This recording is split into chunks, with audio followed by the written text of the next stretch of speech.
Barangay Love Stories. Love Stories.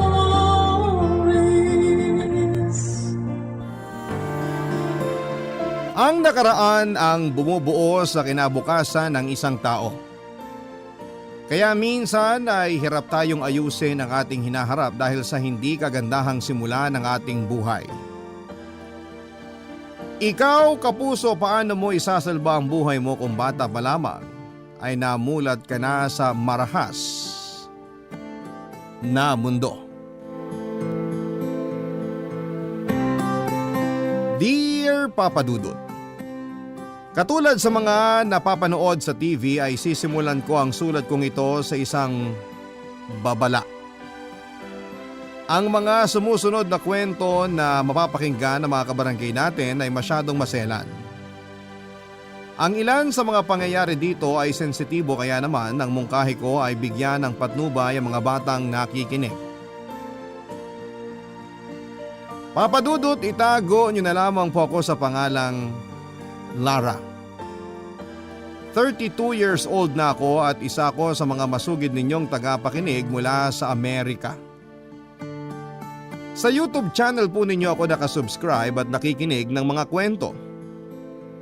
Kung broken family ang pag-uusapan, hindi magpapahuli ang pamilya namin dyan.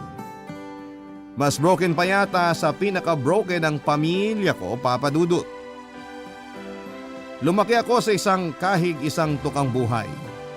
Minsan nga ay puro kahig lang at walang tuka. Paano ba naman kasi sobrang laki ng pamilya namin? Kargador ang tatay ko samantalang on-call na labandera naman ang nanay ko. 12 kaming magkakapatid at ni isa sa amin ay wala man lang nagseryoso sa pag-aaral. Ang iba'y naging tambay samantalang may mga kapatid naman akong maagang nagkaanak. Ang ilan naman ay umalis at nagsolo na lamang, kaya patuloy ang paghihirap namin sa bawat taong dumaraan. Papa Dudut, kahirapan ang pangunahing problema ng pamilya namin. Pero para sa isang 10 taong gulang na tulad ko noon ay hindi ito ang problema ko, kundi ang mga bagay na ginagawa sa akin ng kapatid kong si Kuya Jomar, Papa Dudut.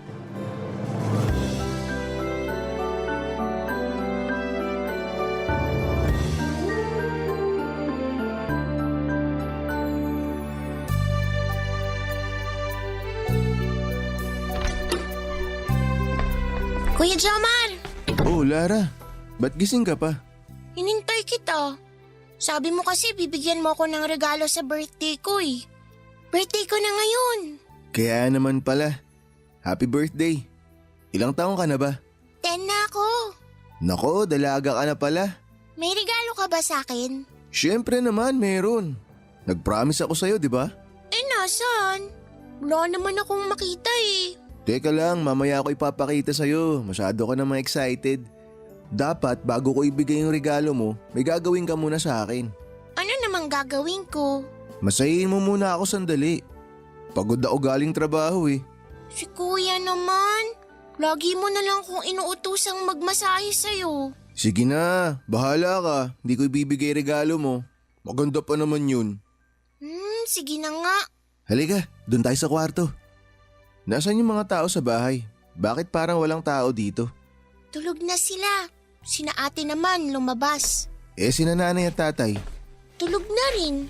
Ikaw na lang ang gising? Ikaw talaga. Hinihintay ko yung regalo mo sa akin eh. Kuya, inaantok na rin ako. Ibigay mo na sa akin yung regalo ko para makatulog na ako. Sandali lang. Di ba nga mamasahihin mo pa ako? Teka, ihiga lang ako. O ayan, halika na. Ready na ako. Ano ba yan, kuya? Ayan, ganyan. Di na mo pa ng konti. Ayan. Mas maganda kung papatong ka sa likod ko. Okay. Uy, ang bigat mo na pala. Nagdadalaga ka na talaga ah. Kuya, last na to ah. Sa susunod, hindi na kita mamasahin. Oo, last na to, promise. Ay, pero alam mo ba kung anong mas magandang gawin kaysa sa masahe? Ano? Maligo. Ang bantot mo na eh. Kuya naman eh. Oo nga, bantot mo na. Maligo muna tayo bago ko ibigay yung regalo mo. Pero naligo na ako kaninang umaga. Kaninang umaga pa yun, gabi na ngayon. Sige na, tanggalin mo na yung damit mo. Kuya, nahihiya ako. Ba't ka naman mahihiya kuya mo ako? Dali na, ako magpapaligo sa'yo. Ikaw na lang maligo. Bukas na lang ako maliligo. Sabay na nga tayong dalawa maligo para mas masaya. Ayaw mo bang makuha yung regalo mo? Bahala ka. Ibabalik ko na lang to dun kung saan ko binili. Sige na nga. Ayan. O sige, magubad ka na. Bilang isang bata ay malaki ang naging tiwala ko noon kay Kuya Jomar. Masyado pang inosente ang tingin ko sa mga nangyayari noon kaya walang naging mali siya para sa akin kahit nasabay kaming naliligo. Natatandaan ko pa may mga pagkakataon noong siya ang nagsasabon sa katawan ko. Hindi lang yon ang ginagawa niya kundi pinaglalaroan din niya ang ibang parte ng katawan ko. Late ko nang na-realize na mali pala ang ginagawa niyang yon sa akin, Papa Dudut. Nung nagkaisip ako ay naasiwa na ako sa mga nangyayari. Kaso nga lang ay hindi ako makapalag kay Kuya Jomar. Gusto ko mang magsumbong ay palagi niya akong tinatakot na papatayin niya ako. Papatayin din daw niya ang lahat ng makakaalam. Kaya naman sa murang edad na yon ang kinakatakutan ko, Papa Dudut. Kaya naman hindi ako nagsumbong. Ilang taon din akong pinagsamantalahan ni Kuya Jomar. Lahat ng yon ay tiniis ko dala na rin ng sobrang takot. Mas matanda siya ng 10 taon kesa sa akin kaya wala akong laban sa kanya. Ni isa sa mga magulang at kapatid ko ay wala silang kaalam-alam sa kababuyang ginagawa sa akin ni Kuya noong mga panahong yon. Lumipas sa mga taon, pagtungtong ko ng college ay saka lang ako nakahanap ng lakas para ayusin ang problema ko. Sa halip na itago at takbuhan ay hinarap ko ito, Papa Dudut. Sa tulong na rin ng teacher kong si Sir Ramon na siyang naging kakampi ko tuwing nagkakaroon ako ng problema, Papa Dudut.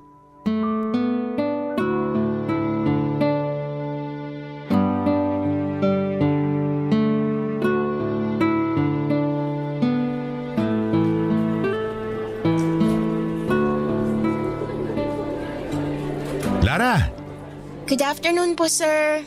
kamusta na yung group project nyo? Malapit na po matapos. Bilis ah. Next week pa naman yung deadline nun, di ba? Next week pa nga po pero tinapos na agad namin. Magaling po groupmates ko eh. Nakaswerte ka yata sa mga agrupo mo ah. Oo nga po eh. At least wala na akong pinoproblema. Bakit? Ano pa bang ibang pinoproblema mo? Wala po. Actually Lara, nilapitan talaga kita kasi gusto kitang makausap. Ha? Bakit naman po? Tungkol saan po? Napapansin ko kasi na pababa yung grades mo. Lalo na ngayong SEM. Yung activities mo hindi man lang umaabot sa passing score. Ganun po ba? Medyo hirap po kasi ako sa klase ngayon eh. Hirap ka ba talaga o may iba ka pang inaalala kaya ka nagkakaganyan? Hirap lang po talaga. Hayaan niyo po, babawi ako. Kaya nga kita inilagay sa grupo ng magagaling para mahila ka nila pataas. Alam mo, pwede ka naman magsabi sa akin kung may problema ka. Wala po akong problema, sir. Kayo talaga. Marami ng estudyante ang dumaan sa akin. Alam ko kung anong itsura ng batang problemado. Si sir talaga. Wala po akong problema. Iba yung mga lumalabas sa bibig mo kesa sa sinasabi ng mga mata mo Matagal ko na rin kasing napapansin na palagi ka nagsosolo. Hindi ka na sumasama sa mga kaibigan mo. Lagi kang mag-isang nakaupo sa sulok, nakatunganga, na parang ang lalim ng iniisip. Gusto ko lang po talagang mapag-isa minsan. Bakit gusto mo mapag-isa? May rason yan. Si sir naman, bakit parang kino-corner niyo naman ako? Nag-aalala lang ako sa'yo. Siyempre, isa ka na sa mga estudyante ko na malapit sa akin. Ayaw ko lang na mapag-iwanan ka. May mga problema lang po kasi ako sa bahay na parang di ko na kayang harapin pa eh. Tulad ng ano? Mga magulang mo ba ang problema? Naku, hindi po. Pera ba ang problema mo? Kasama na rin po yan pero hindi po yung pinoproblema ko ngayon. Ano? Pwede mo bang ikwento sa akin? Baka matulungan kita. Kung sasabihin ko po ba sa inyong totoo, ipapangako niyo bang hindi niyo to ipagsasabi kahit kanino? Oo naman. Lahat ng ino-open sa akin ng mga estudyante ko, walang nakakaalam. Magaling ako magtago ng sikreto. Subukan mo ako. May kuya po ako sa bahay. Ginagalaw niya po ako, sir. Ha? Anong ibig mo sabihin ginagalaw? Pinagsasamantalahan ka niya?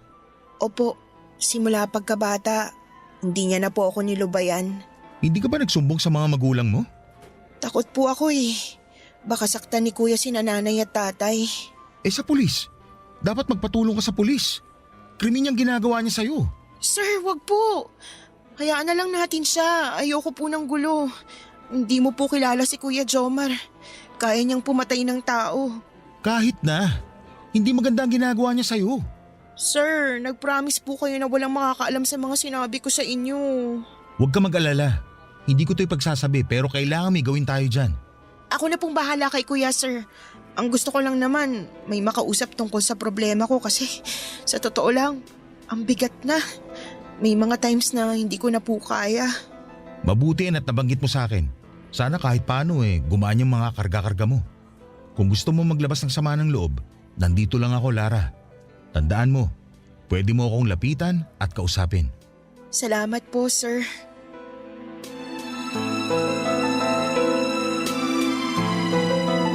Papadudod si Sir Ramon ng professor ko na hindi ko akalaing mapagsasabihan ko ng mga nangyayari sa akin ng panahon na yon.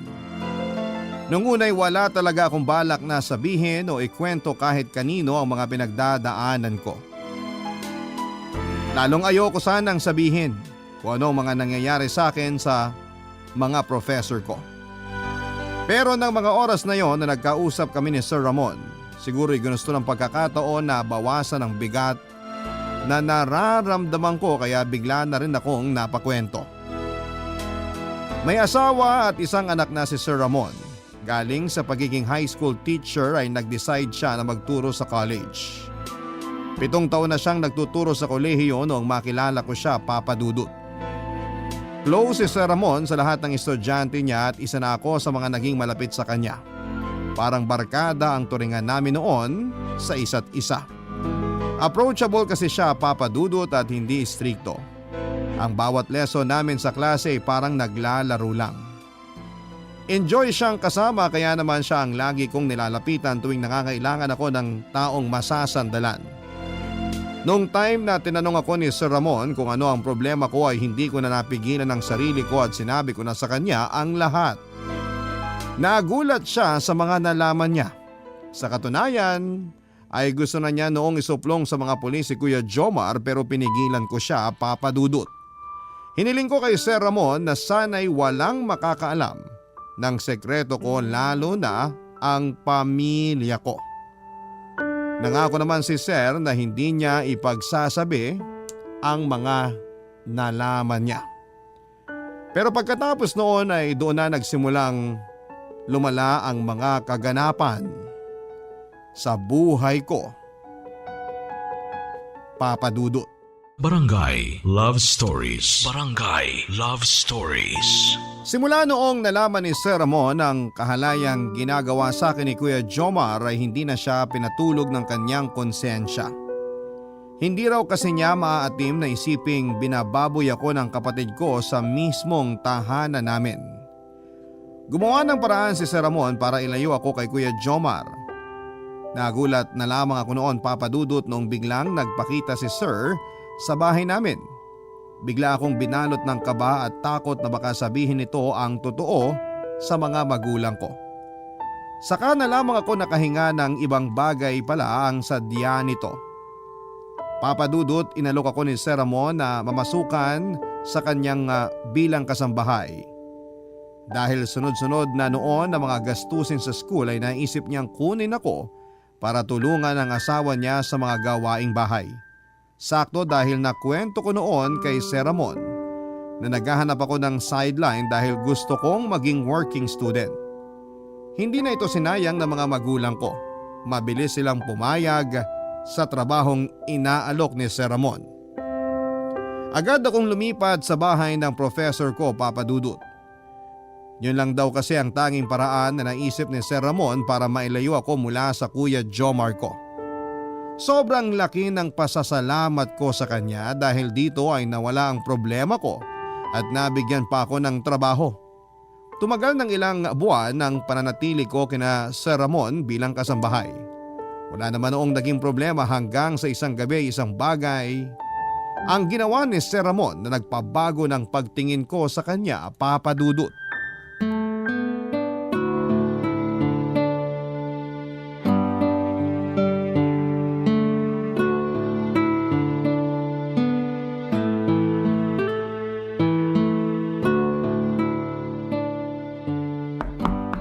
Lara? Gising ka pa ba? Sir? Bakit po? May ipag-uutos po ba kayo? Wala naman. Naabala ba kita? Hindi naman po. Naghahanda pa lang ako para matulog sana. Ano pong kailangan nyo? Pwede bang tumambay muna rito sa kwarto mo? Ay, sige po. Pasok po kayo. Sorry, masikip lang dito tsaka medyo makalat. Di pa ako nakapagtupi ng mga damit ko eh. Okay lang yun. Walang kaso sa akin yung kalat. Hindi pa ba kayo inaantok? Hindi nga eh. Umiinom ka ba? Ng alak? Naku, hindi po sir. Ganun ba? Sayang naman. Gusto ko pa sanang uminom eh. Tama nga yung naaamoy ko. Kayo yung amoy alak. Bakit po kayo umiinom? May pasok pa bukas ah. Nagpapaantok lang. Bakit naman po hindi kayo makatulog? Naiisip kita eh. Ha? Ako? Bakit niyo naman ako iniisip, sir? Hindi lang maalis sa isip ko yung pinagdaanan mo. Napakahabang panahon na ginagalaw ka ng kapatid mo. Buti nakakayanan mo yun. Nakaya kong lampasan lahat ng yun dahil sa takot. Takot na saktan niya ako, nasaktan niya mga magulang namin. Nakatatak na sa utak ko yung mga pagbabanta niya sa akin simula nung bata pa ako eh. Grabing traumang inabot ko sa kanya. Pero ni isang beses ba, hindi mo nagustuhan yung ginagawa sa'yo ng kuya mo? Sir, anong klaseng tanong yan? Lasing na ba kayo? Curious lang ako. Gusto ko lang malaman kung nai-enjoy mo rin ba yung ginagawa ninyong dalawa. Bastos? Paano ko i-enjoy yung panghahalay sa akin ng mismong kapatid ko? Nakakadiri kayo, sir. Eh paano kung hindi mo kadugo yung gagawa sa'yo nun? Okay lang ba sa'yo? Sir, pwede bang lumabas na lang kayo ng kwarto ko? Kung ano-ano nang pinagsasasabi niyo, matutulog na po ako. Wag muna. Kinakausap pa kita eh. Ayoko na pong pag-usapan ng kuya ko. Eh ako, gusto mo ako na lang? Ano bang pinagsasasabi niyo, sir? Try mo ako.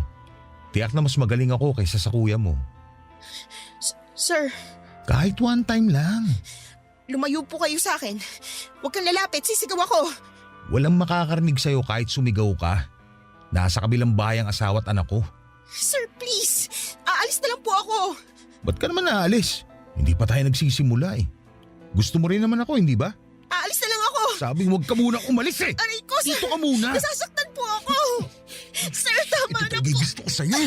Itiwan niyo Ang ako. bango mo. Lara! Bumalik ka rito! Tulong! Lara!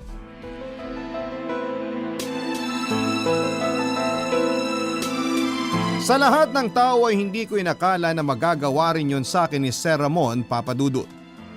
Hindi ko ina-expect na ang sarili kong teacher ay pinagnasaan din pala ko. Akala ko ay nagwo-worry siya. Akala ko ay gusto niya akong tulungan, yun pala ay may iba din pala siyang motibo. Kaya niya ako inimbitahan sa pamamahay nila. Nang makatakas ay dumiretso kagad ako sa bahay namin at gulat na gulat noon sina nanay nang makita kong umiiyak na umuwi. Pero kahit na anong tanong nila sa nangyari ay hindi pa rin ako nagsalita, Papa Dudut. Kapag kasi sinabi kong pinagtangkaan akong halayin ni Sir Ramon ay baka walang maniwala sa akin dahil para sa lahat ng tao ay mabait siya, matulungin at para bang hindi niya kayang gawin ang ginawa niya sa akin. Isa pa ay hawak-hawak niya ang sekreto ko. Kapag kinalaban ko siya ay baka ipagkalat pa niya ang kawalang hiyaang ginawa sa akin ni Kuya Jomar. Noong mga time na yon ay ayokong masira ang pamilya namin kaya tiniis ko na lamang ang lahat. Pagkatapos noon ay hindi na po ako pumasok sa klase, Papa Dudut. Ang tiwalang binigay ko kay Sir Ramon ay nasira na. Nakaramdam ako ng takot sa kanya. Ang trauma ko ay nagsimulang maramdaman ko. Simula pagkabata ay mas pinalapan niya ang mga naranasan ko. Kaya naman minabuti kong huwag na lamang magpakita pa sa eskwela. Ang problema nga lang, matapos kong makatakas mula kay Sir Ramon ay kinailangan ko namang bumalik sa bahay namin kung saan ay nandun si Kuya Jomar.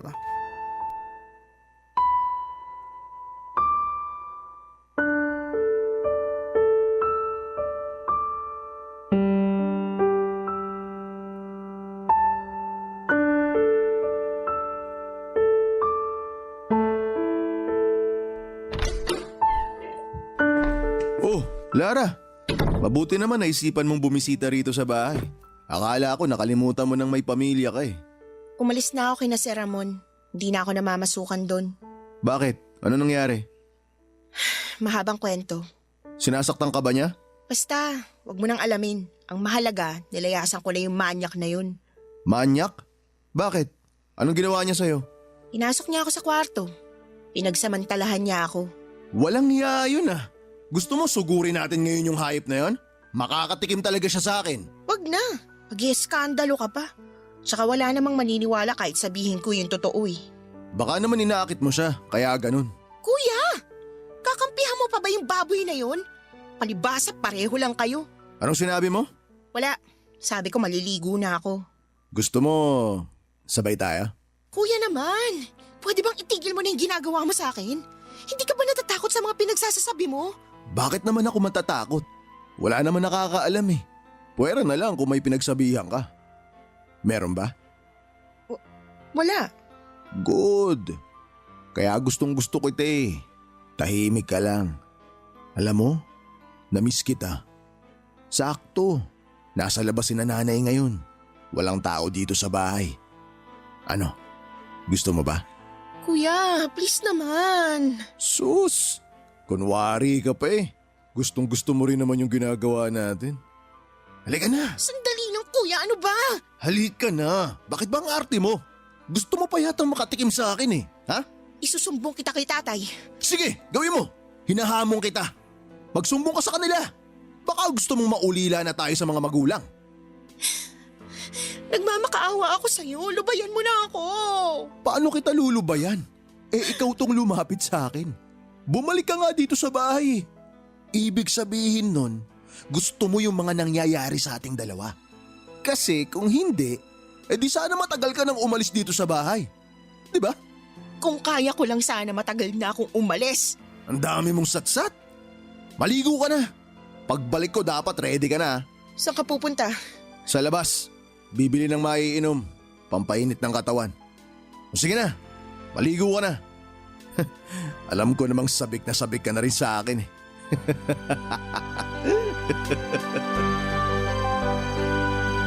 Papadudod siguro noong past life ko ay sobrang sama ko. Kaya ngayon, eto na ang karma ko. Wala akong maisip na dahilan kung bakit gano'n na lamang ang buhay na ibinigay sa akin. Hindi ko mawari kung ano bang klaseng kasalanan ang nagawa ko na kailangan kong pagbayaran. Hindi ko alam kung bakit tila ba pinaparusahan ako ng mundo. Pakiramdam ko noon ay parang wala na akong kakampi sa mundo. May mga kaibigan at pamilya nga ako pero hindi ko naman sila malapitan para sa tulong. Hindi ko na alam kung ano ang dapat na gawin ng mga panahong yon, Papadudot. Sobrang diring-diri na ako sa sarili ko. Parang hindi na tao ang turing ko sa sarili ko noon kundi bagay na paulit-ulit na lamang ginagamit ng mga taong malalapit sa akin para lamang sa pansarili nilang kagustuhan. Papadudot, pikit mata ko na lamang tinanggap ang lahat dahil sa takot ay hinayaan ko na lamang ang pambababoy sa akin ni Kuya Jomar. Awang-awa ako noon sa sarili ko pero wala naman akong nagawa dahil ayokong madamay ang mga magulang ko. Ayokong makita sa mukha nila ang sakit kapag nalaman nila na nagagawa akong gahasain ang sarili kong kapatid. Pero dumating din ang araw kung saan ay bigla akong nakaramdam ng tapang. Nung hindi ko na talaga kaya ang mga nangyayari sa akin ay naglayas ako, Papadudot. Iniwan ko sina kuya at hinanap ang ate ko na bata pa lamang ay matagal nang nilayasan ang sirang pamilya namin. Barangay Love Stories. Barangay Love Stories. Papadudod sa tulong ng mga lumang post ni Ate Lilian sa Facebook niya na matagal nang hindi active, ay nahanap ko siya sa isang squatters area. 5 taon din simula nung huli ko siyang nakita at sobrang laki ng pinagbago niya, papadudot. Nangayayat siya lalo, mas tumanda ang itsura niya na para bang hinulma ng sari-saring problema sa buhay. Sa pagkakatanda ko ay bigla na lamang umalis ng walang paalam si Ate Lilian sa pamamahay namin. Ang huling alaala ko sa kanya ay bibili lamang siya ng merienda sa labas pero hindi na siya bumalik pa. Ilang buwan din siyang hinanap ng mga magulang namin hanggang sa tinanggap na lang nila na baka nakipagtanan na ito. Ngayon ay may 3 na ang anak si Ate Lilian at kasalukuyang nagtatrabaho bilang kasambahay. Papadudod, sobrang saya niya noong nakita niya ako. Ikinuwento ko sa kanya na naglayas ako sa bahay. Hindi na siya nagtanong pa kung ano ang kadahilanan ng pag-alis ko. Buong puso niya akong kinupkop kahit na maging sila ng asawa niya ay salat din sa buhay. Sa kauna-unahang pagkakataon ay nakahinga ko. Noon ko lang naramdaman ang pakiramdam na makalaya mula sa unos ng kinalakhan ko, papadudot.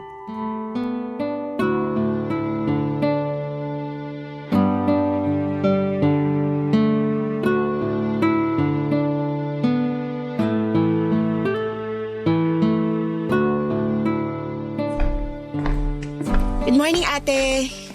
Aga mong nagising ah. Maganda naging tulog ko eh. Kape, ate, gusto mo? Sige lang, mamaya na ako magkakape. Alam mo, ate, ngayon lang ako nagkaroon ng mahimbing na tulog.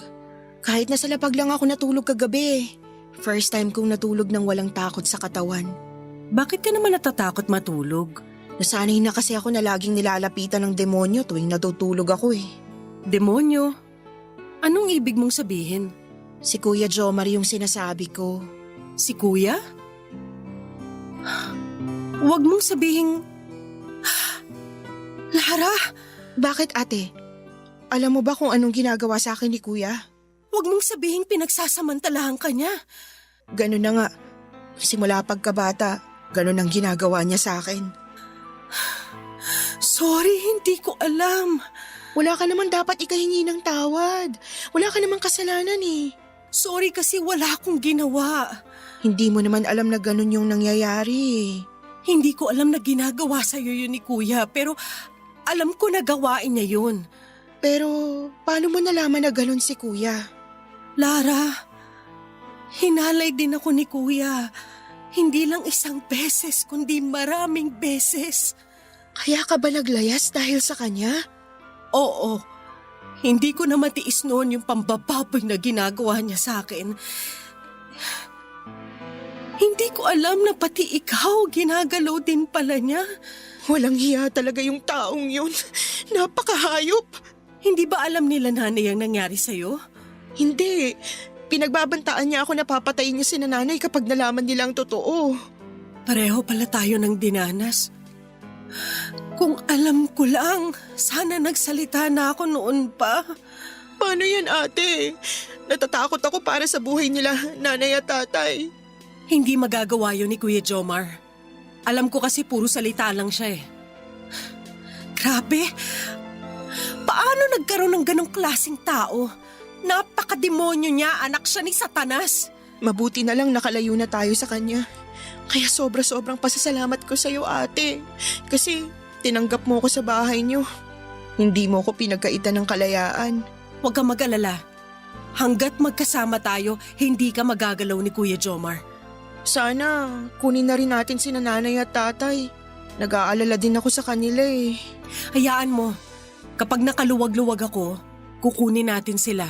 Ilalayo natin sila sa kapatid nating yun. Maraming salamat, ate. Gagawin ko lahat, huwag ka lang muling masaktan. Makalipas ang ilang buwang pananatili ko kina Ate Lilian ay kinailangan ko na ring maghanap ng trabaho. Ramdam ko na kasi noon ang pagiging pabigat ko at ayoko namang dagdagan pa ang problema nila, ate, kaya pinilit kong makahanap ng trabaho. Dahil college dropout ay nahirapan ako noong makahanap ng matinong hanap buhay. Mabuti na lamang at isang kaibigan ang nakilala ko kung saan ay ipinasok niya ako sa isang bar. Nagsimula ako bilang waitress pero mas mababa pa sa minimum wage ang sinasahod ko noon, Papa Dudut. Napilitan akong kumapit sa patalim at pumayag na ibenta ang sarili kong katawan, kapalit ng pera. Nang mga panahong yon ay manhid na ang isip at damdamin ko sa mga ganong bagay. Inisip ko na lamang na buong buhay ko ngayong naranasan sa mismong kuya ko pa. Kaya naman wala nang epekto kung pagkakakitaan ko ito. Total ay sira na ang dignidad ko, ay hinayaan ko na lamang na maging katulad ako ng isang kalapate na mababa ang lipad. Hindi man ito ang buhay na ninanais ko, ay ito naman ang buhay na kinailangan ko para makakain ako at mapakain ko ang mga mahal ko sa buhay. Hindi ako proud na naging bayaran akong babae, Papa Dudut.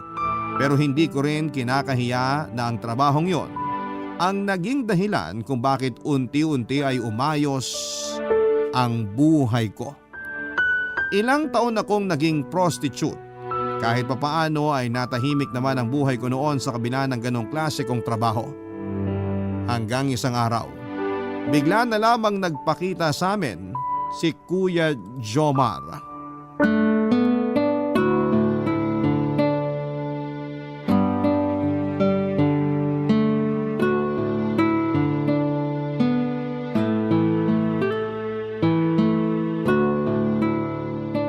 Ate, eto na pala yung ambag ko sa upat kuryente. Hawakan mo na muna. Bukas pa ako makakadilihensya ng pandagdag natin dyan. Sige, ako na lang muna magbabayad para sa buwang to. Talaga? Naku, salamat. Wala yun. Alam ko naman na may mga anak kang binubuhay eh. Mukhang maganda ang napasok mong trabaho ah. Naku, totoo yan. Kung alam mo lang, sobra-sobra magtip yung mga customer namin sa bar. Mabuti naman at nakahanap ka ng maayos na trabaho. Mabuti nga yung trabaho ko pero kung maayos, ewan ko lang. Bakit? Hindi ba maganda yung trabaho mo? Basta, wag mo nang intindihin yun. Ang mahalaga, may pinagkukuhaan na ako ng panggastos natin. Ikaw, kinakabahan ako sa'yo eh. Baka mamaya kung ano-ano na yung pinasok mo. Wag kang mag-alala, ate. Alam ko tong pinapasok ko. Oh, may tao yata. Sino namang bisita natin sa ganito kaagang oras? Ako na magbubukas.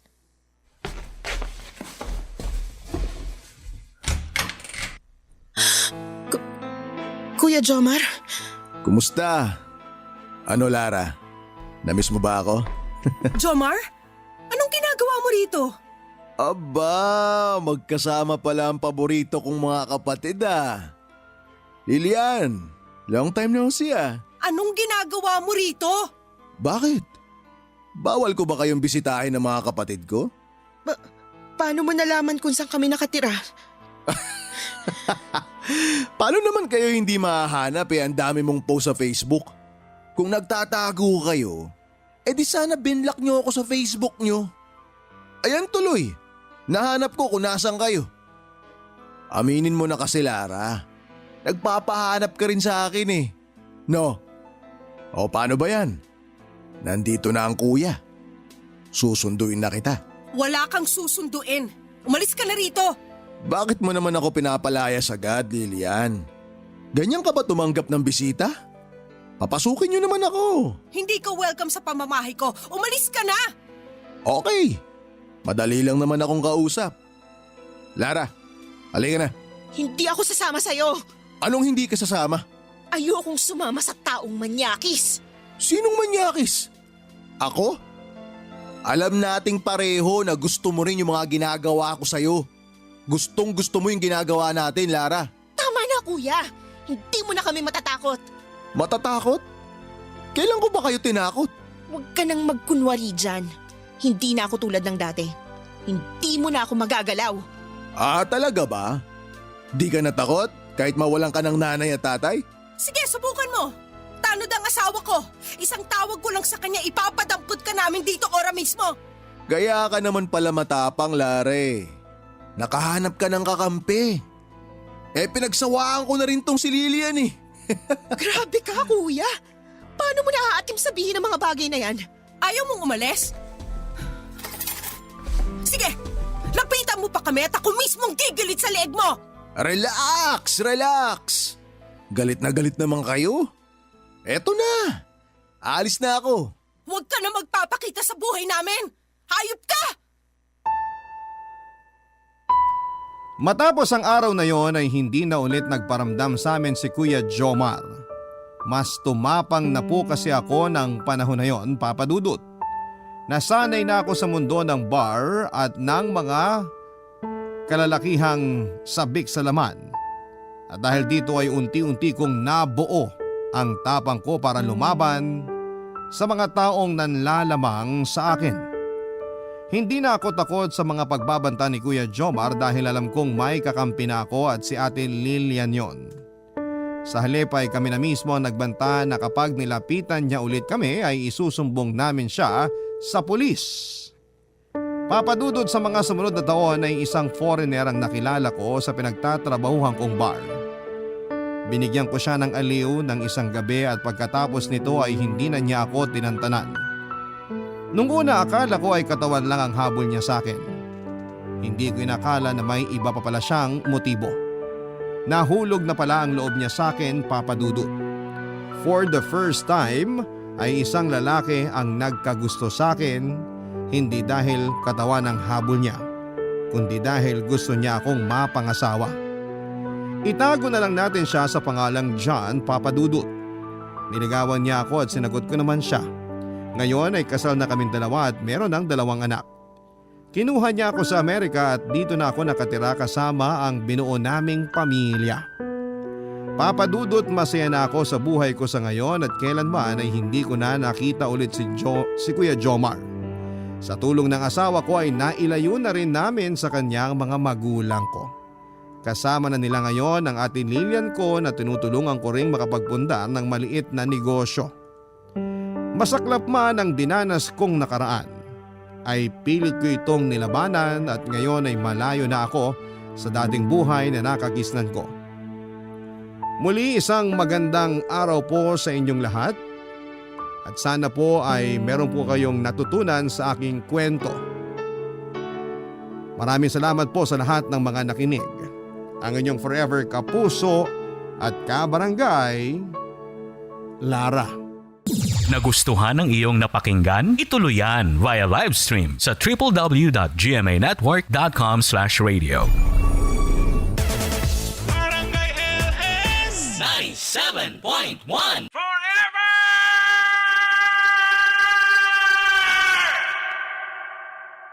Ang mga kwento ng pag-ibig, kwento ng buhay at kwento ng pag-asa dito sa Barangay Love Stories. Love Stories.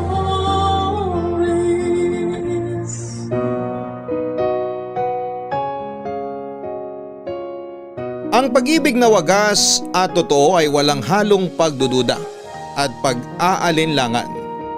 At kapag ito'y nahanap mo sa isang tao ay daig mo pa talaga ang nanalo sa loto. Ikaw, kabarangay, naranasan mo na ba ang umibig ng wagas? Sa panahon ngayon ay mahirap na raw ang makahanap ng true love. Pero ang tanong ay, hinahanap ba talaga ang pag-ibig o kusa itong dumarating? Paano ba natin masasabi na totoo ang pag-ibigan ng 2 tao?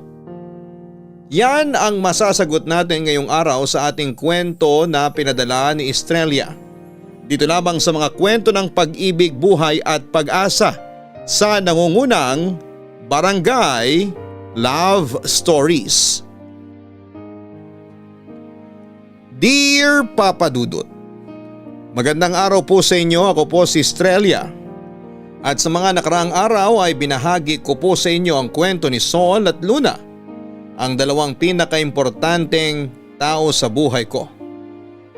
Taong 1970s noong unang nagkakilala sina Sol at Luna, na noon ay parehong sawi sa pag-ibig.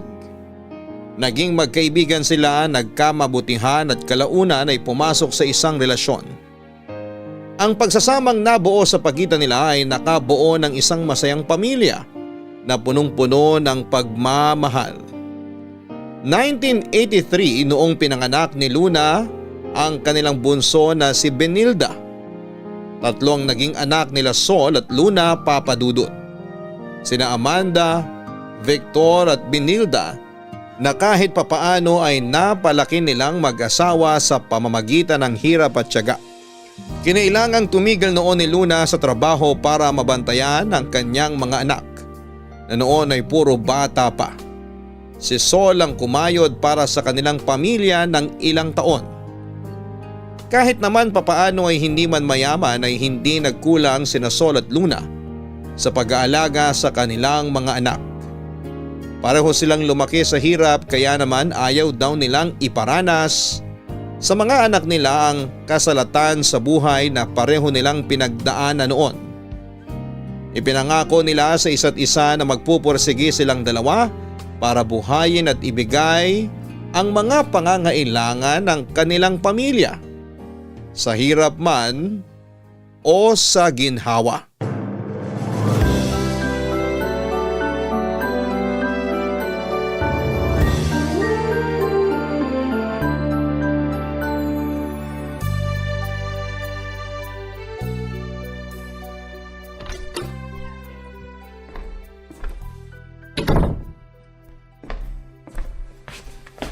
Luna?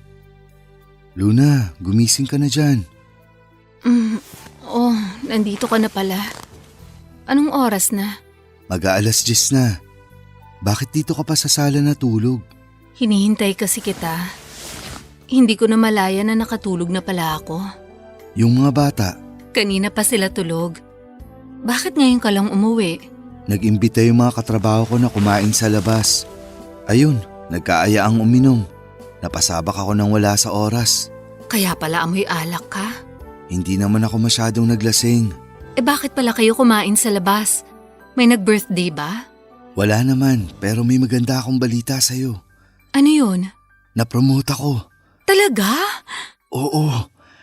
Kanina lang ako sinabihan. Hindi ko alam na 1 buwan na pala nila kaming sinusubaybayan. Yung boss namin sa factory, nung 1 buwan pa pala nagpasa ng resignation letter niya. Ako yung napili niyang pumalit sa kanya. Kasi ako raw yung marami ng pinagdaanan sa trabaho. Nakakatuwa naman. Congratulations, Sol. Salamat. Nakakaiya naman kung di ko pagbigyan yung mga katrabaho ko kaya lumabas na kami. May rason naman pala kung bakit ka ginabi. Marapat lang din na magdiwang ka. Alam ko kung gaano ang pagod mo sa trabaho. Kaya masaya ako na sa wakas. Napansinan nila ang pagiging tapat mo sa trabaho. Kaya nga eh. Nagulat din ako pero salamat talaga sa Diyos at ako yung pinili nila. Dahil dyan ipagluluto kita. Gusto mo pa bang kumain? Wag na. Bukas na lang para sabay-sabay tayo ng mga bata. O sige, Tara na, matulog na tayo. sandali lang. May sasabihin pala ako sa'yo. Ano yun? Napag-isip-isip ko lang. Paano kung magtrabaho na kaya ulit ako? Paano yung mga bata? Hindi ko naman sila iiwan. Dito ako sa bahay magtatrabaho. Paano mo gagawin yun? Magluluto ako ng mga ulam na pwede nating ibenta sa mga kapitbahay natin. Wala rin naman akong ginagawa rito. Bakit hindi natin subukan? Pwede rin naman. Hindi ka ba mapapagod niyan? Ikaw na nga ang naglilinis dito sa bahay, nag-aalaga sa mga bata. Tapos gusto mo pang magtrabaho? Madali lang naman yung mga gawain dito sa bahay eh. Tsaka mabuti na yung may pinagkakaabalahan ako lalo na't mag-isa lang naman ako rito sa bahay kapag nasa eskwelahan na yung mga bata. O sige, maganda nga yan. Maglalabas ako ng puhunan natin para dyan. Kahit 3 o 4 na putahe lang bilang panimula. Sigurado ako bebenta yan. Masarap ka pa namang magluto. Sana nga. Para kahit papano, may pandagdag tayo ng gastusin dito sa bahay. Para na rin makapag-ipon tayo para sa mga bata. Susuportahan kita basta masaya ka sa ginagawa mo. Salamat. Halika na, matulog na tayo. O sige, halika na. Papadudot unti-unti ay binuo nila Sol at Luna ang mga pangarap nila sa buhay. Mula sa 30 putahe ng ulam ay dahan-dahang lumago ang negosyong yon ni Luna. Nagustuhan ng mga kapitbahay nila ang mga lutong bahay nito. Mabilis na kumalat kung gaano kasarap ang niluluto ni Luna. Kaya naman maging mga katabing barangay nila noon ay nagpupunta pa sa kanila para bumili ng ulam. Sa mabilis na pag-usbong ng kanyang negosyo ay isang maliit na karinderya ang naipatayo ni Luna. Noong mga panahong yon ay nasa grade school na ang mga anak nila Sol at kahit papaano ay masaya si Luna na sabay niyang napupunan ang mga pangangailangan ng kanyang mga anak at natutulungan ang kanyang asawa sa pagkayod para sa kanilang pamilya. Mabilis na dumaan ang 10 taon. Naging tahimik at matiwasay naman ang buhay nila Sol at Luna. Wala silang gaanong naging problema dahil pinanindigan nila ang pangako nila sa isa't isa na magmamahalan sila ng tapat at magtutulungang may taguyod ang pamilyang pinapangarap nila. Sa loob ng mga taong yon ay isang bagay ang pinag-ipunan ni Sol para kay Luna. Bilang asawa ay nais ni Sol nabigyan si Luna ng maayos na kasal. Kaya naman kahit natagalan ay sinikap niya itong tuparin sa mismong ika-10 anibersaryo nilang bilang mag-asawa. Magandang umaga. Gising ka na pala. Magandang umaga rin. Halika na, kumain ka na. Kumusta tulog mo? Maayos naman. Napasarap nga eh. Tingnan mo, tinanghali tuloy ako ng gising. Di bale, wala ka namang pasok sa trabaho ngayon eh. Pumasok na ba yung mga bata? Oo, sinundo na sila ni Mang Cardo kanina pa. Halika na, sabayan mo na akong kumain dito. Gusto mo ng kape? Ipagtitimpla kita. Ako na. Kumusta na pala? Nakahanap ka na ba ng gagawa sa ipaparenovate mo sa pwesto? Oo, may nakausap na ako. Sasamahan ko sila mamaya sa pwesto para i-check yung kusina. Tapos ipapaayos ko na rin yung harap ng karinderya.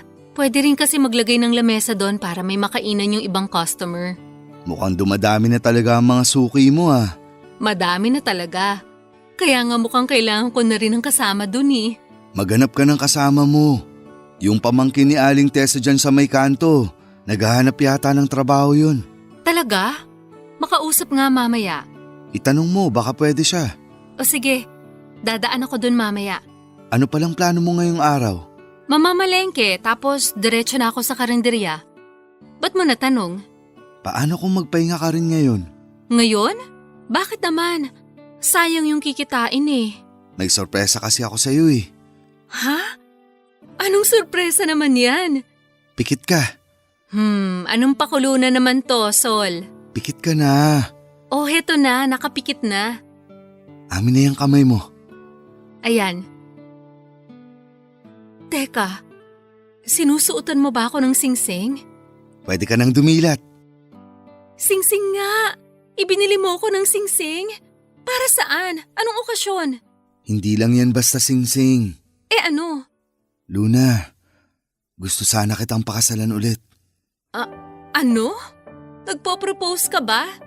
Oo, alam ko na masyadong mabilis yung nangyaring pag-iisang dibdib natin noon. Gusto ko ngayon, sa simbahan naman tayo ikasal. Sol! Huwag kang mag-alala, matagal kong pinag-ipunan to. Sabi ko sa sarili ko na hindi ako makakapayag na hindi tayo ikasal sa simbahan. Hindi mo naman na kailangan gawin to eh. Pero gusto ko, kaya nga ako nag-ipon eh, para sa araw na to. Kaya tatanungin ulit kita, Luna. Katulad ng tanong ko sa'yo 10 taon na nakakalipas. Gusto mo ba akong pakasalan sa ikalawang pagkakataon? Oo naman, pakakasalan kita kahit ilang beses pa.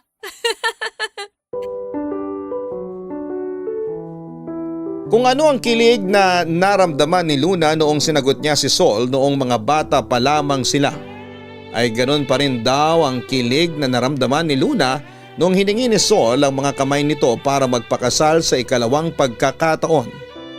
3 buwan ding pinaghandaan ng mag-asawa ang kanilang kasal sa simbahan. Kasamang mga anak, malalapit na kaibigan, katrabaho at pati na rin ang mga dating amo ni Luna na magulang ng namayapa nilang kaibigan na si Patricia ay muli silang sumampa ng kanilang pagmamahalan sa harapan naman ng Diyos. Pagkatapos ng milestone nilang yon, ay nagpatuloy ang pag-usbong ng pamilya ni Sol at Luna Papadudut. Pinagtulungan nilang palakihin ang kanilang mga anak na mabuti, may galang at takot sa Diyos.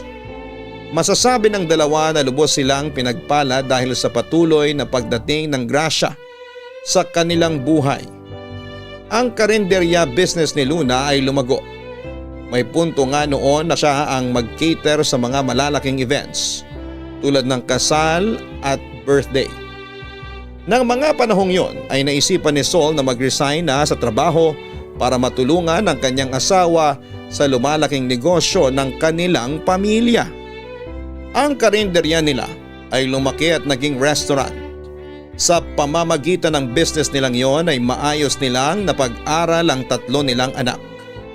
Lahat sila ay nakapagtapos sa kolehiyo at nakahanap ng kanya-kanyang trabaho. Mabilis na lumipas ang mga taon, Papadudut. Hanggang sa hindi nila namamalayang isa-isa nang nagkakapamilya ang mga anak nila. Papadudut na unang nagkapamilya ang panganay nila Sol at Luna na si Amanda. 18 years old lang siya noon nang nabuntis siya ng kanyang boyfriend at ako po ang naging bunga ng pagmamahalan nilang yon. Sa kasamaang palad dahil mga bata pa ay iniwan si nanay ng kanyang dating nobyo. 5 taon nang lumipas ay nakahanap naman siya ng panibagong lalaki na nagmahal sa kanya. Sa edad na 23 ay bumukod si nanay kasama ako at ang naging stepfather ko. Dahil doon ay malimit ko lang noong makita ang Lolo Sol at Lola Luna na pawang nasa edad na 50 anyos na noon. Hindi na po ulit nagkaanak ang nanay Amanda ko. Dahil kalaunan ay napag-alaman nilang baog ang stepfather ko. Yon ang kalimitang rason kung bakit lagi nag-aaway ang mga magulang ko noon. Hindi ko alam kung bakit pero ang pagiging baog ang ginawang dahilan ng stepfather ko kung bakit siya nang bababae. Hindi nagtagal ay nilayasan niya kami at mas pinili niyang sumama sa ibang babae, Papadudut. Sa loob ng 10 taon ay mag-isa akong inalagaan ni Nanay Amanda hanggang sa naisipan nitong maging OFW sa UAE. Dahil walang mag-aalaga sa akin ay iniwan ako ni Nanay kina Lola Sol at Lola Luna. 15 years old ako noon, Papadudut, nung iwan ako ni nanay. 3 taon siyang nagtrabaho sa ibang bansa bago kami nakarinig ng masamang balita mula sa pinagtatrabahuhan niya.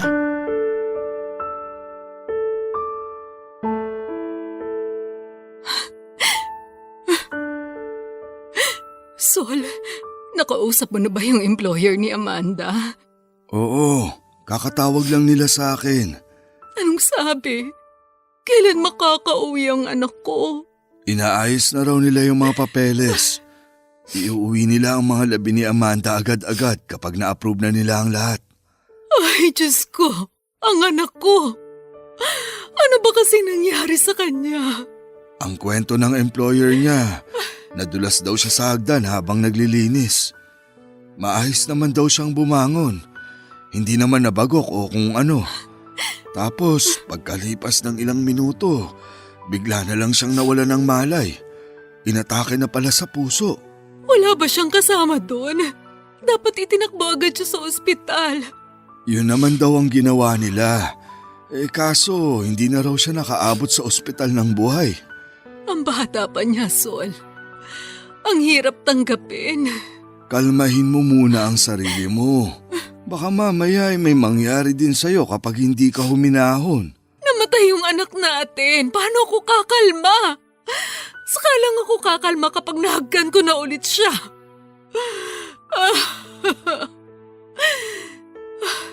Kailanman, hindi ko inakala na mas mauuna pa ang anak ko kaysa sa akin. Napakasakit bilang ina. Na ako pa ang maghahatid sa anak ko sa huling hantungan niya. Alam ko. Mahirap para sa isang magulang na makita ang mga anak na mas nauuna pang pumanaw kaysa sa kanila. Masakit, pero kung hanggang dun na lang talaga ang ipinahiram na buhay ng Diyos sa kanya, kailangan nating tanggapin yun. Ang hirap lang talaga. Sol, pauwi na natin siya. Oo, nakikipag-ugnayan na ako para maibalik natin siya dito sa atin. Nakausap mo na ba ang mga kapatid niya? Alam na ba nila ang nangyari? Nakausap ko na si Victor kanina. Papunta na sila rito kasama yung pamilya niya. Si Benilda naman hindi pa sumasagot ng tawag. Baka nasa trabaho pa siya. Susubukan ko ulit siyang tawagan mamaya. Sabihan mo siya para makaluwas agad sila. Manggagaling pa naman sila sa malayo. Oo. Paano pala natin sasabihin kay Estrella yung nangyari? Nakauwi na ba siya? Mamaya pa yun makakauwi galing sa eskwelahan nila. Mga alas 5 na siguro yun makakauwi. Tatawagan ko na rin ba siya? Huwag muna. Hayaan mo muna siya makauwi. Mas magandang malaman niya ang balita ng personal. Baka mamaya, kung ano pa mangyari sa kanya sa daan kapag sinabi natin sa kanya na wala na ang nanay niya. O sige, sino ang kakausap sa kanya? Ako na ba? Ikaw na lang. Mas matibay ka. Hindi ko kayang sabihin sa apo natin na nangyari. Iniisip ko pa lang. Naiiyak na naman ako. Sige, ako na lang ang haharap sa kanya pagka-uwi niya. Naaawa na talaga ako sa batang yun. 2 beses na iniwan ng tatay. Nalayo sa nanay. Tapos ganito pa ang mangyayari. Nandito naman tayo para sumalo sa kanya eh. Hindi naman natin siya pababayaan. Alam ko naman yun. Nalulungkot lang ako para sa kanya kasi napakabata pa niya para makaranas ng ganitong buhay. Napakabait niyang bata para dumaan sa ganitong klase ng pasakit. Kaya kailangan nating magpakatatag para sa apo natin. Iparamdam natin sa kanya na kahit ganoon man ang kinahantungan ng lahat, nandito tayo na masasandalan niya. Palagi lang tayong nandito na pwede niyang matakbuhan.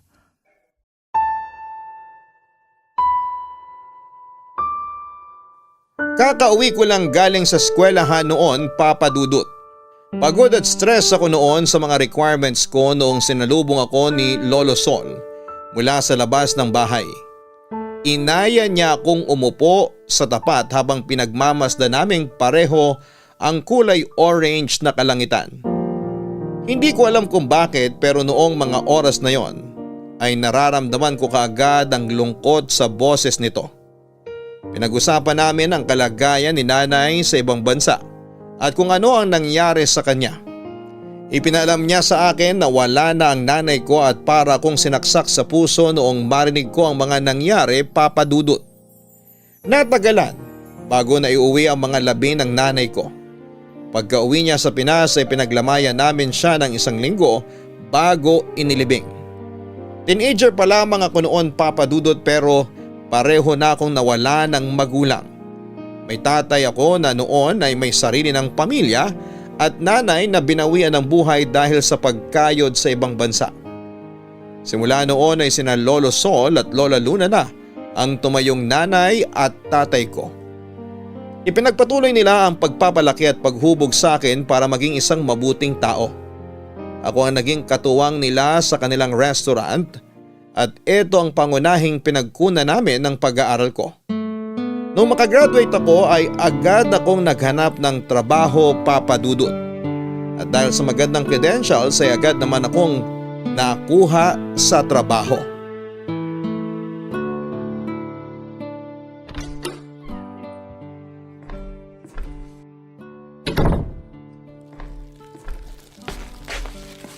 Nandito na po ako. Oh, apo. Kumusta ang lakad mo? Mano po, Lola? Maayos naman po. May good news po ako sa inyo. Ano yung good news na yan? Nasaan po si Lolo? Nasa likod. Kinukumpunin niya yung lababo. Teka, tatawagin ko. Sol! Sol, halika rito! May balita raw sa atin si Estrella. Ano ka mo? tinatawag mo ba ako? Ang sabi ko, magpunta ka rito. Kasi may ibabalita sa atin tong apo mo. Nandiyan na ba si Estrella?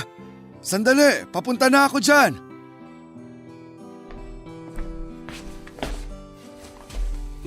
Oh, Estrella, ano yung balitang sinasabi nitong lola mo? Ang good news ko po sa inyo, nakakuha na po ako ng trabaho. Talaga? Congratulations kung ganon. Sabi ko naman sa'yo, papasa ka eh. Oo nga po, tama po kayo, Lo. Wala ka kasing bilib sa sarili mo. Nung simula pa lang, alam ko na nakukunin ka agad nila. The best ka kaya? Sus, ikaw nga tong kinakabahan para sa apo mo eh. Hindi ah.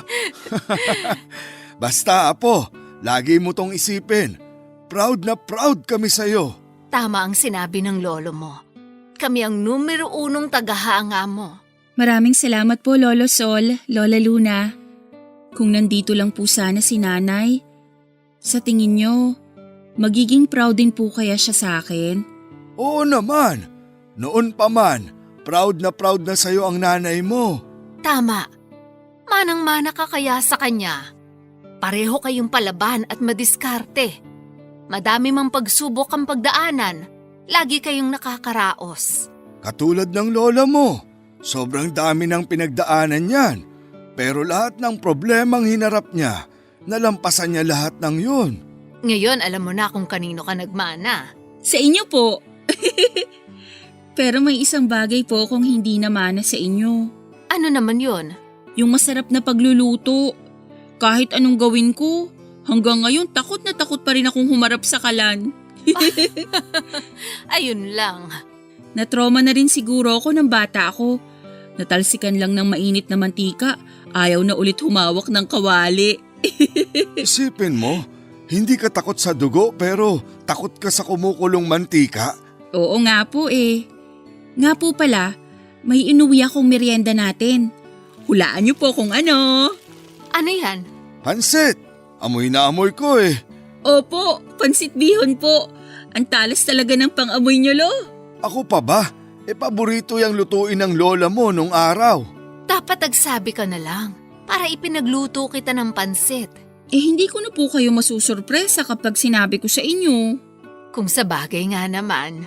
Ihahanda ko lang po to para makakain na tayo. Diyan lang po kayo ha. O siya, sige.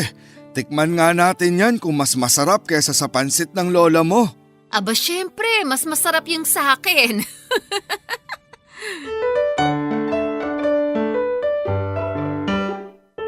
Maaga man akong nawala ng mga magulang ay sobrang thankful pa rin ako, Papa Dudut, na nandyan sina Lolo Sol at Lola Luna na sumalo sa akin.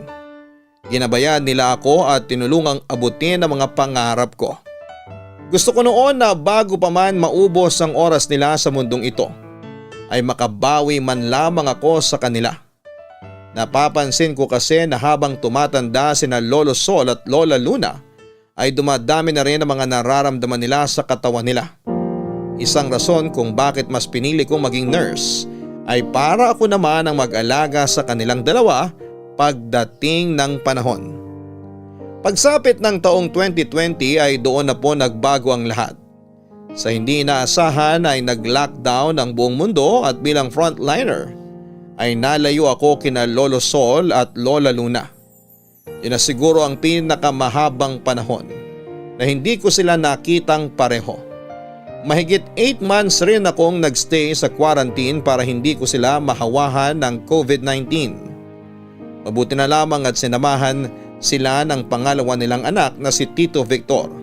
At kahit papaano ay nakahinga ako dahil may kasama sila sa kasagsagan ng pandemic. Yun nga lang, Papa Dudut, sa hindi malamang dahilan ay biglang nahawahan noon ng virus si Lolo Sol.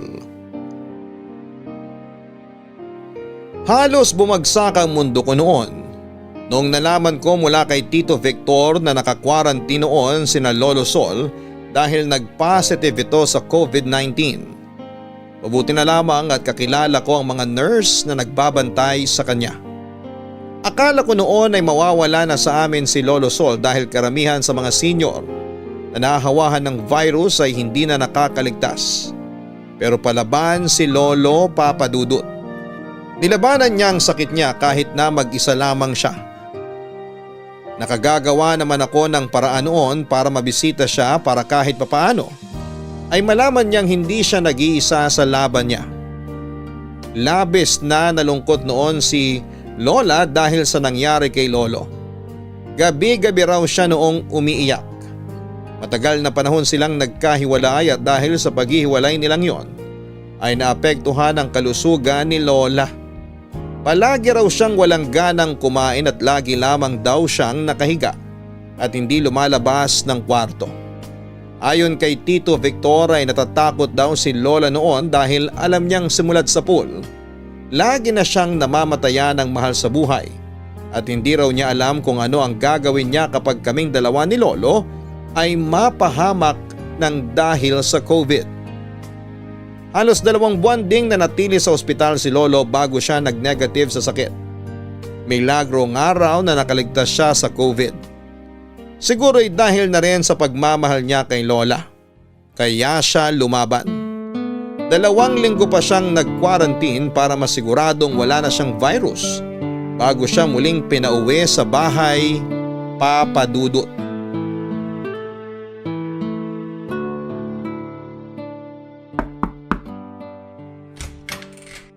Lo, good morning! Oh, Apo, nandito ka pala. Mano po? Kumusta na po kayo? Maayos naman na ako. Bakit ka nandito? Wala ka bang trabaho ngayon? Wala po. Ako po ang naglakad ng results nyo. Oh, ano raw ang sabi? Makakauwi na ba ako? Negative na po, Lo. Pwedeng-pwede na kayong makauwi. Mabuti naman. Isang araw pa talaga mababaliw na ako sa kwartong to.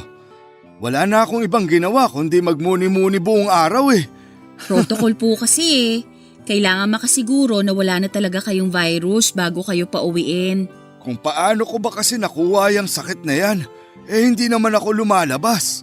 Yun nga po ang nakakatakot sa COVID Hindi natin alam kung paano natin nakukuha. Baka siguro yung mga groceries na naiuwi ni Tito Victor, pwedeng may droplets ng taong may sakit. Baka nabahing sila o umubo tapos na-transfer sa mga bagay-bagay. Basta, wag nyo na pong isipin yun. Ang mahalaga, magaling na kayo. Mabuti naman kung ganon. Ikaw ba? Maayos ka naman ba sa trabaho? Nakakapagod, nakakadrain, pero kailangan magtrabaho Halos 24 hours na kaming nagtatrabaho sa dami ng mga apektado ng sakit na to. Mag-ingat ka. Inumin mo rin yung mga vitamins na ipinapainom sa akin. Ang sabi ng nurse na nagbabantay sa akin, lagi ka raw maghugas ng kamay. Opo, huwag po kayo mag-alala. Alagang-alaga naman po kami sa ospital. Kahit napagod kami, marami pong binibigay sa aming vitamins, alcohol at kung ano-ano pa. Kumakain ka naman ba? Parang pumayat ka. Kumakain naman po ako. Alagaan mo yung kalusugan mo. Sobrang hirap magkasakit. Opo. Ikaw ba ang maghahatid sa akin sa bahay? Hindi po, tinawagan ko na po si Tito Victor. Siya po ang magsusundo sa inyo. On the way na po siya. Yung lola mo, kasama ba siya sa magsusundo? Naku, hindi po. Mahirap palabasin si Lola ngayon. Baka siya pang sumunod na mahawaan. Basta po, kapag nakauwi na kayo, wag na muna kayong labas ng labas ha.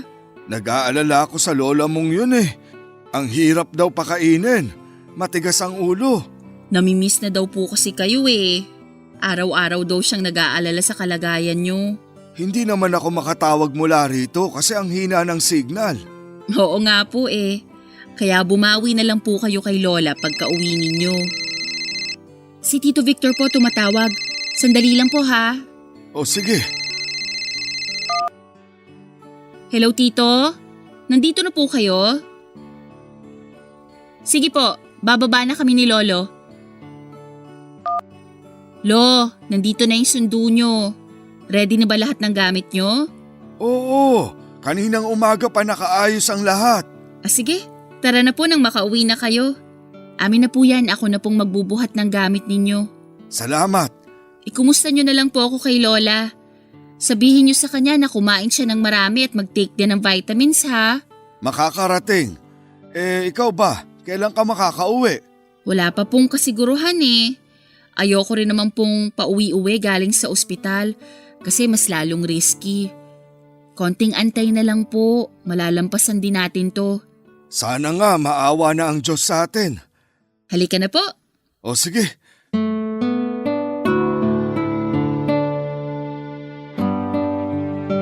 Kahit papaano ay mabilis din namang nakabawi si Lolo Sol sa kanyang kalusugan. Doble kayod ako noon, Papa Dudut, para mabantayan sina Lolo at Lola at para hindi na maulit ang nangyari.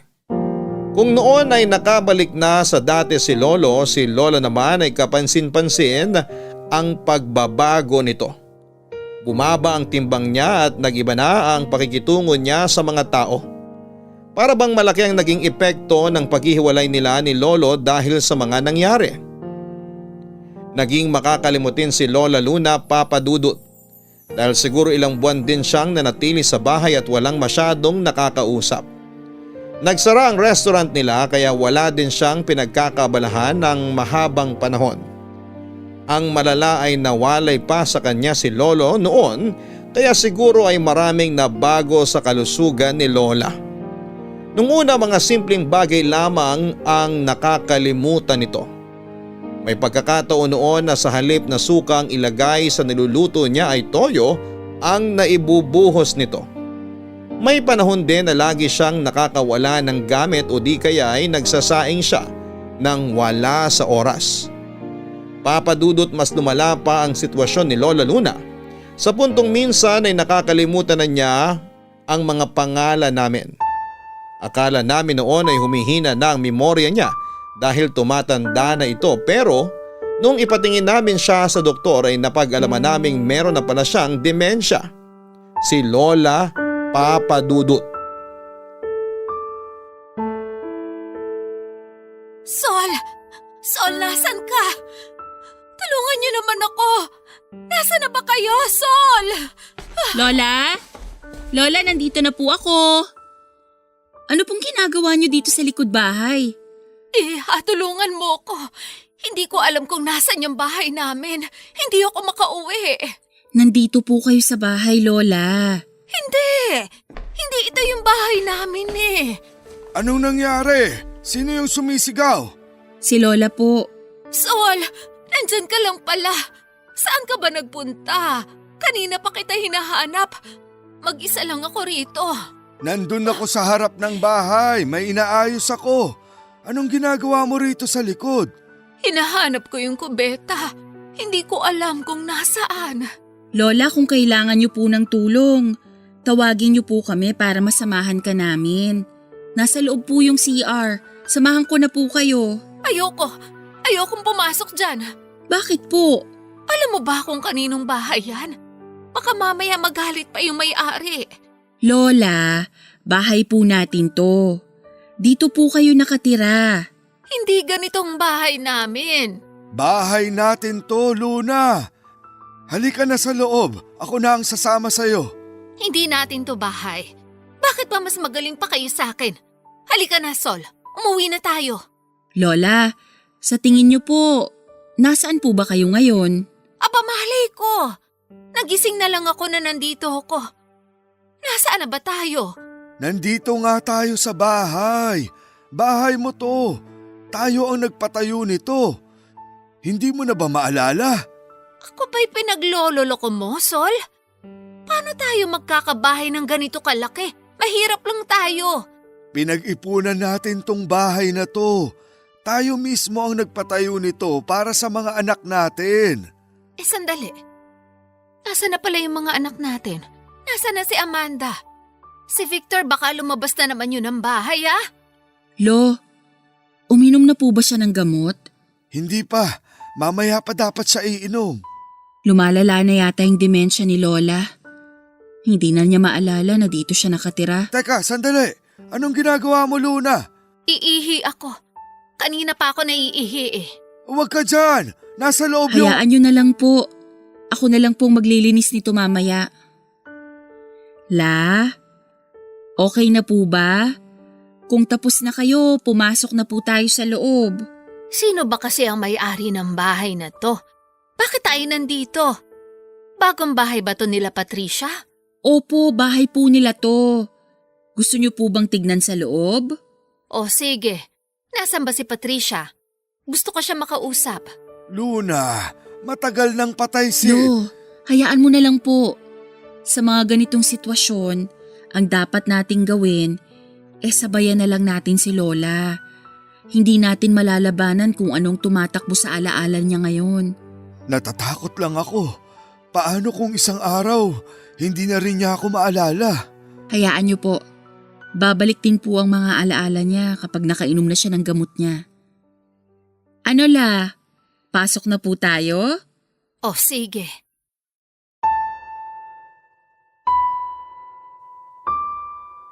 Hanggang ngayon ay wala pa ring lunas para sa demensya, Papa Dudut. Pero may mga available naman pong mga gamot para makatulong sa sintomas nito. Simula noon ay nanirahan na si Tito Victor kasama ang pamilya nito sa bahay para mabantayan nila si Lola tuwing nasa trabaho ako. Tinuruan ko sila kung ano nga ba ang dapat gawin para hindi lumala ang sakit ni Lola. Kapag wala ako sa trabaho ay ginagawa ko naman ang lahat para matulungan si Lola na gawin ang dating routine niya sa araw-araw. Tulad ng pagwawali sa harapan ng bahay tuwing umaga at pakikinig ng Barangay Love Stories tuwing tanghali. Sinasamahan ko rin siyang magluto at manood ng teleserye sa gabi. Minsan hinahayaan ko siyang magkwento tungkol sa nakaraan niya. Paborito niyang ibinabahagi sa akin ang mga araw na magkasama sila ni Lolo Sol. Naikwento rin niya sa akin ang first love niyang si Manuel at ang best friend niyang si Patricia na pareho nang sumakabilang buhay. Hindi rin siya iniwan ni Lolo Sol na laging nasa tabi niya saan man ito magpunta. Sa loob ng sumunod na 3 taon ay hindi na namin napigilan pa ang paglala ng sakit ni Lola. Pero kahit ganoon ay sinikap pa rin namin siyang bigyan ng komportable, tahimik at masayang buhay, Papa Dudut. Papa Dudut, taong 2023 na siguro ang isa sa mga pinakamalalang taon para sa akin. Ang mga oras na ito ay hindi na makalabas ng kwarto si Lola. Hindi na niya kami kilala noon.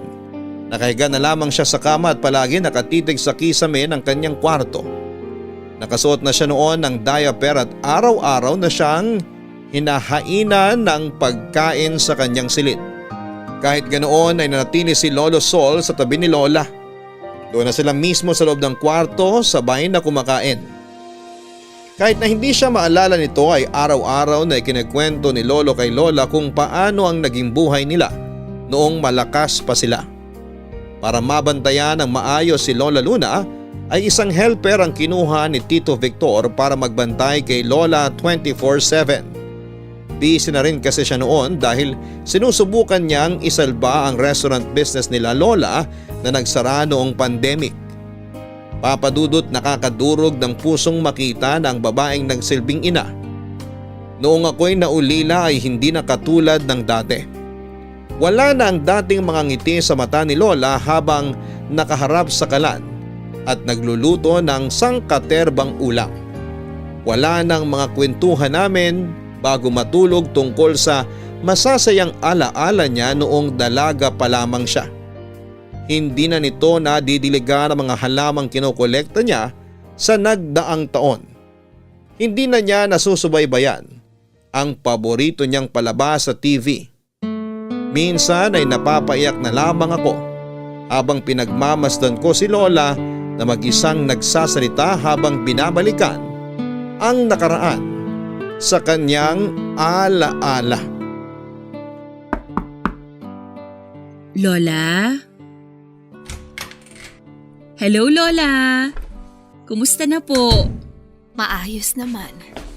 Ikaw ba yan, Amanda? Nasaan ang tatay mo? Ako po to, si Estrella. Sinong Estrella? Ako po yung apo nyo, yung anak ni Amanda. May anak na si Amanda? Kailan pa? Matagal na po. Halika, tulungan ko na po kayong bumangon. Kaya nyo po bang umupo? Sige. Aray ko, Alalayan mo ko, Iha. Kasi masakit na tong likod ko. Sumandal na lang po kayo rito sa unan. Papalitan ko lang po tong diaper nyo ha. Tapos pupunasan ko po kayo ng maligamgam na tubig. Nasaan ba si Sol? Nagluluto po ng hapunan. Gutom na po ba kayo? Oo eh. Ano bang ulam? Nagluluto po si Lolo ngayon ng pork and beans. Antayin nyo na lang po. Dadalhin niya po dito yung pagkain tapos sabay-sabay po tayong kakain. Ikaw na ba yan, Apo? Ang laki mo na pala. Naaalala nyo na po ako? Oo naman. Bakit naman kita makakalimutan? Kamukhang kamukha mo ang nanay mo. Pareho kayong maganda. Sa'yo po kami nagmana ng ganda eh. Sayang, hindi mo naabutan si Patricia at Manuel kanina. Naipakilala sana kita sa kanila. Sino po? Si Patricia, yung kaibigan ko. Tsaka si Manuel na manliligaw ko. Lola, si Patricia po at saka si Manuel, matagal na po silang patay. Anong pinagsasasabi mong bata ka? Matakot ka nga sa lumalabas dyan sa bunganga mo. Kumato ka sa kahoy at baka magkatotoo pa yan. Paano sila patay? Kausap ko lang sila kanina. Teka, nasaan na nga ba sila? Hindi man lang sila nagpaalam sa akin. Ano po bang pinag-uusapan niyo, Lola? Nangumusta lang sa akin si Patricia. Namimiss na daw niya ako eh. Hindi ko alam kung saan yun nagpunta at ang tagal niyang hindi nagpakita sa akin. Mabuti naman po at maayos pa rin ang lagay nila ngayon. Oo, wala silang ipinagbago. Pareho sila ni Manuel na hindi tumanda. Nakakatuwa nga eh. Parang ngayon lang ulit kami nagkita-kita. Si Lolo Sol po ba? Naaalala niyo pa siya? Oo naman. Bakit ko siya makakalimutan? Asawa ko yun. Opo, tama po kayo. Asawa niyo po si Lolo Sol. Nasaan na nga ba siya? Gusto niyo po tawagin ko siya? Nandyan na po pala siya. Gutom na ba ang lahat? Nandito na ang pagkain. Saan ka ba nang galing? Kanina pa kita hinihintay rito. Dalian mo na makapunta na ako sa karinderya. Baka hinihintay na ako ng mga suki ko ron. O sige, kumain na tayo. Estrella, ihanda mo na tong pagkain ng lola mo. Sige po. Lo, ang saya ko ngayon. Alam niyo po kung bakit? Bakit? Kasi po, naalala na ako ni Lola. Tinawag niya akong apo. Mawala ka man sa isipan niya. Tsaka ako na kailanman, hinding-hindi ka mawawala sa puso ng lola mo. Halika na, kumain na tayo. Huwag ka nang umiyak dyan. Paiiyakin mo rin ako eh.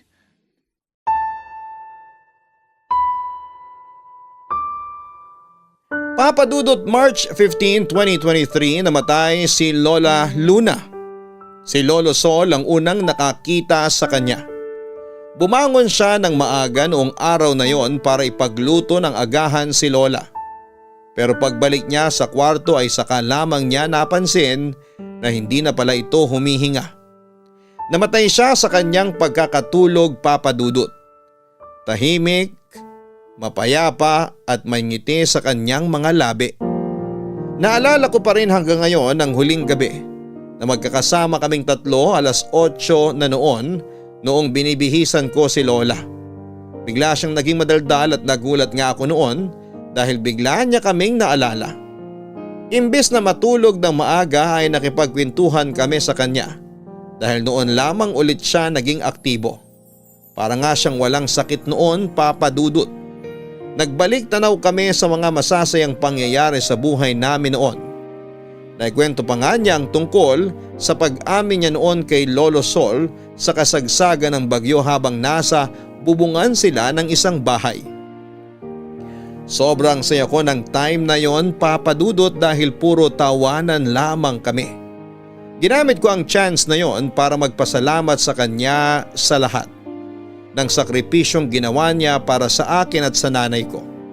Sinabi ko sa kanya na sobrang proud ako dahil Inabot niya ang mga pangarap niya para sa sarili niya at sa kanyang pamilya.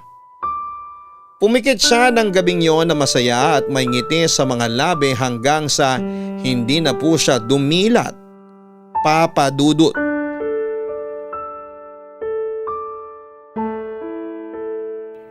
Lo, okay lang po ba kayo?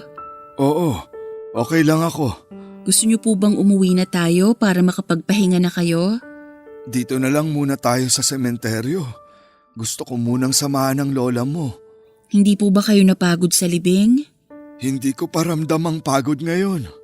Mas nangingibabaw pa rin yung sakit ng pagkawala ng lola mo eh. Alam ko po yung nararamdaman niyo, Lo. Ako man hirap pa rin akong tanggapin na wala na si Lola. Kung pwede lang sana na dito na ako tumira gagawin ko. Lo, Di ko pa kayang iwan ang lola mo, Estrella. Nangako ako sa kanya eh. Sinabi ko sa kanya na di ko siya iiwan. never niyo naman po siyang iniwan eh. Simula noon hanggang ngayon, lagi kayong nasa tabi ni Lola. Hindi niyo siya pinabayaan. Pero kahit na, parang hindi ko alam. Paano ko nagagawin ngayon yung parte ko bilang asawa niya kung wala na siya? Isipin na lang po natin na nasa masayang lugar na ngayon si Lola. Opo, masakit na wala na siya sa tabi natin. Pero hindi ba mas panatag na ang loob natin na nakakapagpahinga na siya? Na wala ng paghihirap? Mamimiss ko ang lola mo. Sobra. Ako rin po. Ang daya niya. Hindi man lang siya nagpaalam sa akin. Ni hindi man lang ako nakapagpaalam sa kanya. Parang kalahati ng pagkatao ko ang nawala nung namatay ang lola mo. Paano ko ngayon naharapin ang kinabukasan nang wala siya? Parang wala na akong rason pa na manatili rito eh. Lo, wag niyo naman pong sabihin yan. Parang gusto ko na ring sumama sa kanya. Wag naman po. Paano naman po ako? Mawawala na naman po ako ng magulang? Pasensya ka na. Hindi ko pa rin talaga matanggap eh. Naiintindihan ko po kayo. Nalulungkot lang ako na para bang unti-unti nang nabubura sa mundong to yung mga alaala namin. Yung mga kaibigan namin, kamag-anak, kakilala, isa-isa na silang nawawala. Yung panahon namin noon, napapalitan na ng bagong henerasyon. Nakakalungkot na wala na akong makausap tungkol sa masasayang nakaraan namin. Hanggang alaala na lang talaga ang lahat. Hindi po mabubura ang mga alaala ninyo ni Lola. Alam niyo po kung bakit? Kasi pinasa niyo na sa akin yung kwento niyong dalawa. Hindi ko man nasaksihan yung kabuuan ng pinagdaanan ninyo. Napakinggan ko naman ang magandang kwento niyong dalawa. At yung naging buhay niyo, makatitiyak kayong ipapasa ko rin to sa mga magiging anak ko. Na minsan, may isang dalaga at binatang pinagtagpo ng tadhana. Nagmahalan at bumuo ng isang masayang pamilya na siyang dahilan kung bakit kami nandito ngayon. Maraming salamat, Apo. Ako po ang dapat na magpasalamat sa inyo, Lo. Dahil kayo ang nagsilbing inspirasyon ko sa buhay.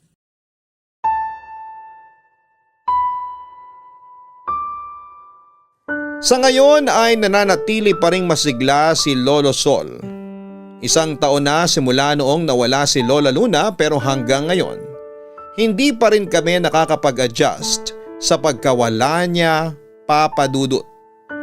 Hanggang ngayon ay nananatili pa rin ang bakas niya sa mga puso namin. Ganun pa man ay patuloy pa rin kami sa pagsusumikap at paggawa ng mga bagong alaala sa ngalan niya. Papa Dudut, isa kayo sa mga nagbigay saya kay Lola Sol sa panahon ngayon.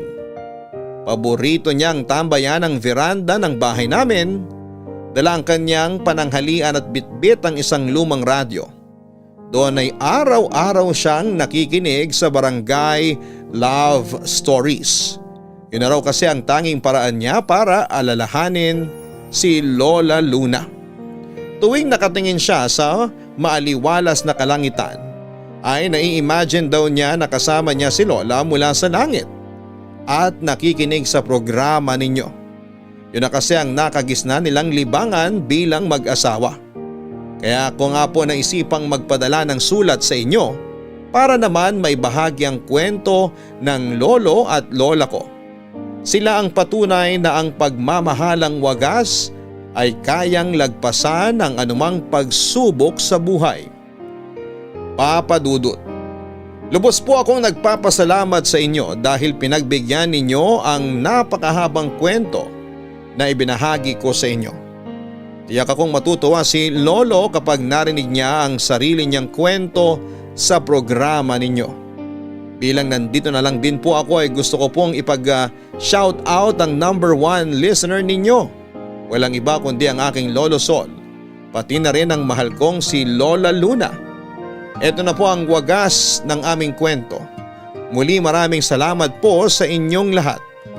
Ang inyong forever kapuso at kabarangay, Estrella.